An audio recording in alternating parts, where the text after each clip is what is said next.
Hello everyone, welcome to new video. आज की इस वीडियो में आप सभी लोगों को माध्य निकालना सिखाया जाएगा। तो देखिए, क्लास 10th के बोर्ड एग्जाम में ऐसे प्रश्न हमेशा पूछे जाते हैं। अगर आप इन प्रश्नों को करना सीख लोगे तो आप अच्छे नंबर निकाल लोगे मैथ में। तो यहाँ पर देखो, प्रश्न काफ़ी इजी होता है, बस आपको ध्यान से समझना है। जैसे ये प्रश्न इसी तरह से दिया रहेगा, सेम इसी तरह से। वर्ग अंतराल 0 से 10 है, 10 से 20 है, 20 से 30 है, 30 से 40, 40 से 50 है। फिर इसके बाद बारंबारता दिया रहेगा 8, 12, 10, 11, 9। फिर आपको इस प्रश्न को कैसे करना है जरा ध्यान दीजिएगा। आपको इस तरह से क्या करना है, एक सारणी बना लेना है जिसमें देखो वर्ग अंतराल लिखिएगा, फिर बारंबारता लिखिएगा, ये जो दिया हुआ है। फिर इसके बाद मध्य चिन्ह निकालना पड़ता है, फिर इसके बाद एफ एक्स। सारी चीज़ें अभी आपको मैं स्टेप वाइज बताता जाऊंगा, आपको समझ में आता जाएगा। अब ये जो वर्ग अंतराल दिया है 0 से 10, उसको आप यहाँ पर लिखिएगा, क्या 0 से इस तरह से 10 लिखिएगा। इसके बाद बारंबारता 0 से 10 की क्या है, 8 है, तो यहाँ पर आप क्या लिखिएगा, इस तरह से 8 लिखिएगा। इतनी बात समझ में आ गई।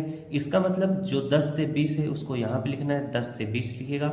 इसके बाद 10 से 20 की बारंबारता कितनी है, 12 है, तो 12 को हम यहाँ पर लिख लेंगे। फिर इसके बाद 20 से 30 है, तो हम 20 से यहाँ पर 30 को लिखेंगे। इसके बाद 20 से 30 की बारंबारता 10 है, तो हम यहाँ पर 10 लिखेंगे। फिर अब मैं आपको मध्य चिन्ह निकालना सिखाता हूँ, कैसे मध्य चिन्ह निकाला जाता है। तो जैसे ये वर्ग अंतराल जो दिया है 0 से 10, हम क्या करते हैं, इसको जोड़ते हैं। 0 और 10 को जोड़ोगे 10 आएगा। फिर उसमें हम क्या करते हैं, 2 से भाग देंगे। तो 10 में 2 से भाग दोगे कितना आ जाएगा, 5। तो मध्य चिन्ह हमारा कितना हो जाएगा, 5 हो जाएगा। अब उसी तरह से 10 और 20 को जोड़ोगे कितना होगा, 30 होगा। अब 30 में 2 से भाग दोगे तो कितना हो जाएगा, 15 हो जाएगा। तो यहाँ पर हम 15 लिखेंगे। फिर हम 20 और 30 को जोड़ेंगे, कितना हो जाएगा, 20, 30, 50 हो जाएगा। 50 में 2 से भाग दो दोगे कितना हो जाएगा, 25 हो जाएगा। अब उसी तरह से 30 और 40 को हम लोग जोड़ेंगे, कितना हो जाएगा, 70। और 70 में 2 से भाग दे दोगे कितना हो जाएगा, 35 हो जाएगा। बात समझ में आ गई। 40 और 50 को जोड़ोगे कितना हो जाएगा, 90 हो जाएगा। और 90 में 2 से भाग दे दोगे कितना हो जाएगा, 45 हो जाएगा। अच्छे से चीज़ें समझ में आ गई होंगी।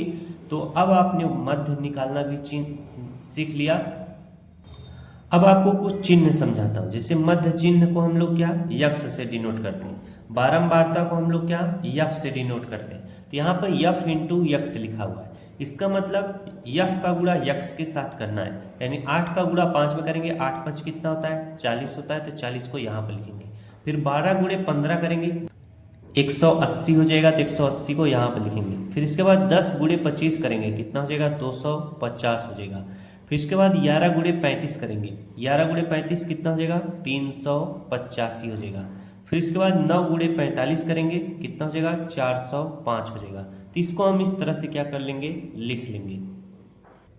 अब अगले स्टेप में आपको क्या करना है, जरा ध्यान देना। जैसे यहाँ पर देखो बारंबारता लिखा हुआ है, क्या है, बारंबारता लिखा हुआ है। तो इसमें हम नीचे लिखेंगे एक चीज, सिग्मा। क्या लिखेंगे, ये जो चिन्ह बन रहा है इसे सिग्मा बोलते हैं, सिग्मा यफ। ये बारंबारता है, सिग्मा यफ इक्वल टू कितना होगा, हम इन सभी को क्या करेंगे, जोड़ेंगे।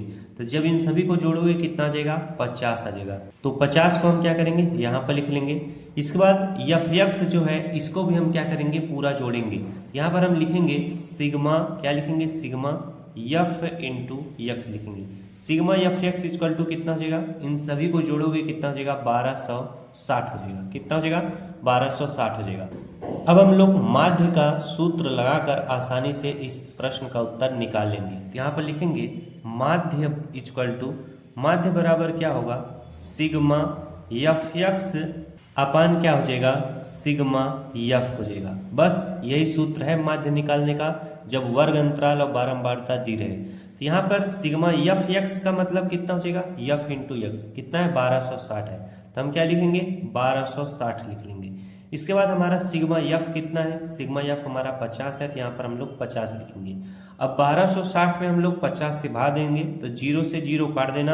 अब 126 में 5 से भाग दे दो, कितना हो जाएगा, कितनी बार जाएगा, 5 दूना कितना हो जाएगा, 10 हो जाएगा। बचेगा 2, बन जाएगा 26। फिर कितनी बार जाएगा, 5 बार। 5 बचे कितना हो जाएगा, 25 हो जाएगा। फिर बच जाएगा 1, दशमलव बढ़ाकर 0 उतारना, 5 दूना कितना हो जाएगा, 10। यानी 52 दशमलव कितना आ जाएगा, और सॉरी 25 दशमलव कितना हो जाएगा, 2। ये आपका क्या होगा, माध्य होगा। और यही इस प्रश्न का क्या हो जाएगा, उत्तर हो जाएगा।